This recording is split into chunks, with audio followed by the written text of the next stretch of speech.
Hello student, एक बार फिर से स्वागत है आपका जीके सुपर 30 के यूट्यूब चैनल में। दोस्तों, आज हमारे हिंदी एमसीक्यूज का पार्ट 3 है, जिसमें हम वर्णमाला और भाषा से रिलेटेड कई प्रकार के क्वेश्चन की प्रैक्टिस करेंगे, जो आपके एग्जाम के लिए बहुत ज़्यादा इंपॉर्टेंट है। तो दोस्तों, वीडियो के एंड तक बने रहिएगा। स्टार्ट करते हैं। पहला क्वेश्चन है हमारा, निम्न में से कौन सी बोली तथा भाषा हिंदी के अंतर्गत नहीं आती है। तो यहाँ पे हमको बोली या भाषा के बारे में बताना है कि कौन सी इन चारों में से कौन सी ऐसी भाषा है या बोली है जो कि हिंदी के अंतर्गत नहीं आती है। तो पहली है बांगरू, दूसरा है कन्नौजी, तीसरी है तेलुगु और चौथा है अवधी। तो बताइए चारों में से कौन सा है। तो जो बांगरू है, बांगरू एक प्रकार की भाषा है जो कि पंजाब के आसपास बोली जाती है और ये खड़ी बोली का ही एक रूप है, यानी जो हिंदी भाषा है उसी का एक रूप है ये, जो कि पंजाब के आसपास बोली जाती है। और कन्नौजी जो भाषा है ये उत्तर प्रदेश के कन्नौज जिले के आसपास बोले जाने वाली भाषा है। और जो अवधी भाषा है हमारी, ये उपभाषा मानी जाती है, जो कि उत्तर प्रदेश के अवध क्षेत्र, जो अवध क्षेत्र है उत्तर प्रदेश का, वहां बोली जाती है। तो ये तीनों जो भाषाएं हैं या उपभाषाएं हैं, ये हिंदी भाषा का ही एक रूप मानी जाती हैं। और तो हमारा जो सही आंसर होगा यहाँ पे तेलुगु होगा, क्योंकि तेलुगु एक भाषा है अपने आप में। और ये कहाँ पर बोली जाती है, ये किन किन राज्यों में बोली जाती है? आंध्र प्रदेश, तेलंगाना, कर्नाटक, छत्तीसगढ़, तमिलनाडु, उड़ीसा आदि राज्यों में ये बोली जाती है। तो तेलुगु जो भाषा है ये कई प्रकार के राज्यों में बोली जाती है और ये भारोपीय परिवार की भाषा नहीं है। कौन से भारोपीय परिवार की भाषा नहीं है तेलुगु? ये कौन से भाषा परिवार के अंतर्गत आती है? ये द्रविड़ भाषा परिवार, जो मैंने आपको पढ़ाया था। पहला वीडियो हमारा जरूर देखना, हिंदी का जो मैंने पहला लेक्चर आपके लिए बनाया था, उसमें आपको क्लियर हो जाएगा कि भारत में 4 प्रकार के भाषा परिवार पाए जाते हैं। भारोपीय, द्रविड़, ऑस्ट्रिक, चीनी, तिब्बती, 4 प्रकार के भाषा परिवार पाए जाते हैं। तो जिनमें से पहला जो भारोपीय भाषा परिवार है उसके अंतर्गत आती है हमारी हिंदी भाषा। तो ये जो तीनों रूप हैं, जो भाषा है हमारी हिंदी भाषा, हिंदी के अंतर्गत ही बांगरू, कन्नौजी और अवधी आते हैं। तो हमारा जो आंसर होगा वो तेलुगु होगा, क्योंकि तेलुगु जो है वो भारोपीय के अंतर्गत नहीं आती है। आया समझ इतना आपको? तो आगे बढ़ते हैं हम। भारत में सबसे अधिक बोले जाने वाली भाषा कौन सी है? ये तो अधिकतर सभी को पता होगा कि कौन सी ऐसी भाषा है जो कि भारत में सबसे अधिक बोली जाती है। तो हमारी जो हिंदी भाषा है, इसका प्रयोग अधिकतर बोलने में और वैसे भी कामकाजों में, सरकारी कामकाजों में भी इसका प्रयोग किया जाता है। चलिए आगे बढ़ते हैं।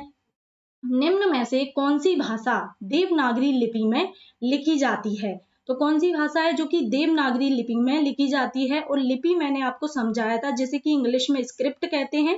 स्क्रिप्ट यानी एक प्रकार के वेद चिन्ह जिनका प्रयोग लिखने में किया जाता है, उसी को क्या कहा जाता है? लिपि कहा जाता है। ठीक है, तो लिपि क्या होती है? जैसे कि अंग्रेजी भाषा जब हम लिखते हैं तो कौन कौन से वर्ड लेटर्स होते हैं? ABCD, इस प्रकार से। तो अंग्रेजी भाषा इस प्रकार की लिपि में लिखी जाती है, जिसे रोमन कहते हैं, रोमन लिपि अंग्रेजी भाषा की। उसी प्रकार हिंदी जो भाषा है हमारी, उसकी उसको किस लिपि में लिखा जाता है? देवनागरी लिपि में लिखा जाता है। जैसे कि आ ई इस प्रकार के जो वर्ण और चिन्ह होते हैं, इन्हीं को लिपि कहा जाता है। तो इतना आपको समझ आया होगा। तो इसका जो हमारा राइट आंसर होगा कि कौन सी भाषा देवनागरी लिपि में लिखी गई है? तो जो उड़िया है, उड़िया को उड़िया लिपि में ही लिखा गया है। और पंजाबी जो भाषा है वो गुरुमुखी में लिखी गई है, गुरुमुखी। ठीक है। और जो तीसरा है हमारा सिंधी, सिंधी को सिंधी में ही लिखा गया है। और जो मराठी है चौथा, तो यही हमारा राइट आंसर है, क्योंकि मराठी जो भाषा है वो देवनागरी लिपि में लिखी गई है। आया समझ आपको? तो चलिए आगे बढ़ते हैं। नेक्स्ट क्वेश्चन, भारतवर्ष में हिंदी को आप किस वर्ग में रखेंगे? यदि आपको इस तरीके से एग्जाम में क्वेश्चन आता है कि भारतवर्ष में हिंदी को किस वर्ग में रखा जाता है, पहला है राजभाषा, दूसरा है राष्ट्रभाषा, तीसरा विभाषा और चौथा है तकनीकी भाषा। तो आपको मैंने समझाया था कि जो हिंदी हमारी है वो राजभाषा कहलाती है। क्यों कहलाती है? क्योंकि इसे राजभाषा का दर्जा दे दिया गया है संविधान के द्वारा। आया समझ में? तो आगे बढ़ते हैं हम। निम्न में से कौन सी भाषा संस्कृत भाषा की अपभ्रंश है? यानी कौन सी ऐसी भाषा है जो कि संस्कृत भाषा की अपभ्रंश है तो पहला है खड़ी बोली, दूसरा है ब्रज भाषा, तीसरी है अवधी और चौथा है पाली। तो हमारा राइट आंसर क्या होगा कि जो पाली है, पाली ही वो भाषा है जो संस्कृत की अपभ्रंश मानी जाती है, क्योंकि जब हमारा सीक्वेंस बनता है भाषा का विकास क्रम जब आप देखेंगे तो आपको समझ आएगा कि संस्कृत के बाद ही पाली भाषा का निर्माण हुआ है, इसलिए इसे संस्कृत का अपभ्रंश कहा जाता है पाली को। ठीक है, आया समझ? आगे बढ़ते हैं। अधिकतर भारतीय भाषाओं का विकास किस लिपि से हुआ है? अधिकतर जो भारतीय भाषाएं हैं, भारत की भाषाएं, उनका विकास किस लिपि से हुआ है? तो जो पहला है शारदा लिपि, दूसरा ब्राह्मी, तीसरा है खरोष्टी लिपि और चौथा है कुटिल लिपि। तो हमारा राइट आंसर क्या होगा कि जो अधिकतर भारतीय भाषाएं हैं उनकी लिपि कौन सी है? ब्राह्मी लिपि है, यानी ब्राह्मी लिपि में ही उन भाषाओं का विकास हुआ है सबसे पहले। ठीक है, आगे बढ़ते हैं। वर्तमान हिंदी का प्रचलित रूप क्या है? वर्तमान हिंदी का प्रचलित रूप बताना है आपको कि जो हमारी हिंदी भाषा है उसका प्रचलित रूप क्या है। पहला है देवनागरी, तो देवनागरी हमारी लिपि है हिंदी भाषा की, और कई भाषाएं हैं जो कि देवनागरी लिपि में लिखी गई हैं। दूसरी है ब्रजभाषा, एक बोली है, अवधी भी उपभाषा है बोली की जैसे कहें, और खड़ी बोली। तो हमारा राइट आंसर है कि जो खड़ी बोली है, यानी अधिकतर जगह पे हिंदी भाषा का प्रयोग खड़ी बोली के रूप में किया जाता है, तो यही हिंदी भाषा का प्रचलित रूप है। ठीक है, आगे बढ़ते हैं। भारतीय संविधान के किन अनुच्छेदों में राजभाषा संबंधी प्रावधानों का उल्लेख है? यदि आप हमारे हिंदी का पहला लेक्चर देखेंगे हमारे चैनल जीके सुपर 30 पे, तो आपको समझ आएगा कि मैंने आपको भाषा जब लेक्चर पढ़ाया था भाषा से रिलेटेड, तो उसमें मैंने बताया था कि भाषा का जब विकास हुआ था और भाषा को मान्यता कब प्राप्त दी गई थी हमारी हिंदी भाषा को। तो जो अनुच्छेद है, यानी हमारा दूसरा वाला आंसर सही है, जो 343 से 351 के तहत संविधान के अनुच्छेदों का इसमें प्रयोग किया गया है, यानी राजभाषा का इसमें अनुच्छेद में प्रयोग हुआ है। 343 के तहत हमारी हिंदी भाषा को मान्यता प्राप्त दी गई थी संविधान के द्वारा। ठीक है, आया समझ? आगे बढ़ते हैं। हिंदी भाषा के विकास का सही अनुक्रम कौन सा होगा, या जिसे हम क्रम कहें कि आपको क्रम बताना है हिंदी भाषा के विकास का सही क्रम क्या है। इन चारों ऑप्शनों में से आपको बताना होगा विकास क्रम, किसी भी प्रकार से आपसे पूछा जा सकता है विकास क्रम। तो पहला है पाली, प्राकृत, अपभ्रंश, हिंदी। क्या इस प्रकार से ये क्रम है? पाली, प्राकृत, अपभ्रंश, हिंदी। दूसरा प्राकृत, अपभ्रंश, हिंदी, पाली। तीसरा है अपभ्रंश, पाली, प्राकृत, हिंदी। और चौथा है हिंदी, पाली, अपभ्रंश और प्राकृत। क्या पहले ही हिंदी का विकास हो गया है और उसके बाद पाली, अपभ्रंश, प्राकृत? तो ये गलत है, ये क्रम क्या है? गलत है पूर्णतः, क्योंकि हिंदी का विकास इन सबके बाद हुआ है। तो सही सीक्वेंस जो होगा हमारा, सही सीक्वेंस क्या है? पहला वाला राइट आंसर है कि सबसे पहले संस्कृत भाषा जो थी जिसका प्रयोग हमारे वेदों में किया जाता था पहले। ठीक है, तो उसके बाद पाली का निर्माण हुआ, फिर उसके बाद प्राकृत का, और उसके बाद अपभ्रंश अवहट से लेके फिर हमारी हिंदी भाषा का क्या हुआ था? विकास हुआ था। ठीक है, तो ये हमारा सही क्रम है, हिंदी का सही विकास क्रम। ठीक है, आगे बढ़ते हैं हम। क, ख, ग, जा और फा, ये जो 5 वर्ण हैं जिनके नीचे क्या लगा हुआ है? नुक्ता वर्ण। नुक्ता लगा हुआ है, यानी जो बिंदु होता है, मैंने आपको बताया इसी को नुक्ता कहते हैं। तो ये 5 वर्ण हैं जो हिंदी में आ गए हैं, जो अरबी फारसी से ली हुई ध्वनियां होती हैं। ये 5 वर्ण होते हैं, ये ध्वनियां किसकी हैं? तो आपसे राइट आंसर क्या लगाएंगे आप लोग? अरबी फारसी यानी उर्दू की, अरबी फारसी से लिए हुए वर्ण हैं जो कि हिंदी में प्रयोग किए जाने लगे हैं। इनसे कई प्रकार के शब्द बनते हैं। ठीक है, आया समझ? आगे बढ़ते हैं। ज्ञा वर्ण किन 2 वर्णों के संयोग से बना है? तो जो ज्ञा वर्ण है हमारा, मैंने आपको बताया था कि ज्ञा वर्ण किन 2 वर्णों के मेल से बना है? तो जा के नीचे जो हलंत, यानी कि जा हमारा आधा है, और या, इन 2 वर्णों के मेल से हमारा क्या बना है? ज्ञा बना है। तो राइट आंसर क्या होगा? सेकंड वाला, जा जिसके नीचे हलंत है प्लस या, 2 वर्णों के मेल से बना है ज्ञा। और यदि क्वेश्चन बन जाता है कि हिंदी शब्दकोश में ज्ञा का स्थान किस वर्ण के बाद आता है, तो आपको जा वाली श्रेणी में जाना पड़ेगा। आया समझ? आगे बढ़ते हैं।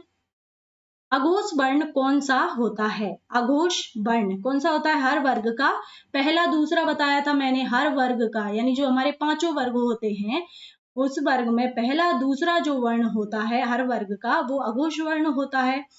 तो यहाँ पे आपको बताना है कि आ अघोष है, जा और झा सॉरी, तीसरा हा और चौथा है सा। तो कौन सा वाला वर्ण है जो कि अघोष है?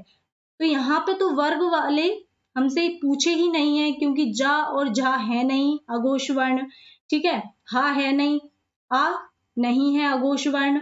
तो जो सा है हमारा, मैंने आपको ऊष्म व्यंजन बताए थे कि इनको अघोष में रखा जाता है या सघोष में रखा जाता है। तो ये सा जो है हमारा ये अघोष वर्ण है ना कि सघोष, ठीक है, आया समझ? तो जो तीनों सा होते हैं वो अघोष होते हैं। आगे बढ़ते हैं। निम्न में से कौन सा वर्ण उच्चारण की दृष्टि से दंत नहीं है? दंत नहीं है पूछा है यहाँ पे। यदि आपसे दंत पूछा जाता तो दंत वर्ग वाले सारे वर्ण आते दंत में जो दांत के द्वारा उच्चारित होते हैं, ठीक है।